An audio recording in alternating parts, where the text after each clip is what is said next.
جی بالکل، سب سے پہلے تو فیلڈ مارشل سید عاصم منیر جو ہیں وہ ترکیہ کے دورے پر وہاں پہ 2 روزہ دورے پر وہاں پہ پہنچے ہیں۔ ترکیہ پہنچنے پر ان کا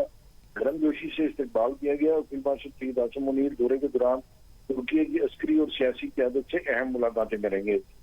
جو عسکری اور سیاسی قیادت سے جو ملاقات ہے اس میں 2 بنیادی ایشو ہیں جو اس وقت ایران کی اور امریکہ کی جو صورتحال ہے اور خطے میں امن کو واپس لانے کے حوالے سے جو کوششیں ہیں، جس میں ترکیہ بھی ہے، مصر ہے، پاکستان ہے اور سعودی عرب ہے، جو اس وقت صورتحال ایمرج ہو رہی ہے، اس کے حوالے سے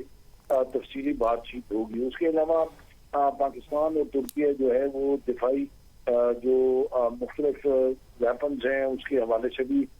تعاون آپس میں کر رہے ہیں اور دونوں ممالک کے درمیان اس حوالے سے دفاعی تعاون کے حوالے سے بھی کافی زیادہ معاملات ہیں جن کے اوپر بھی یقیناً بات ہوگی، لیکن بنیادی فوکس جو ہے وہ اس دورے کا وہ جو خطے کی صورتحال ہے اس وقت گلف میں اس کے اوپر بات کی جائے گی۔ ٹھیک ہے، خطے کی صورتحال پر بات چیت کی جائے گی۔ نمائندہ خصوصی محمد عمران ہمارے ساتھ موجود تھے، شکریہ آپ کا۔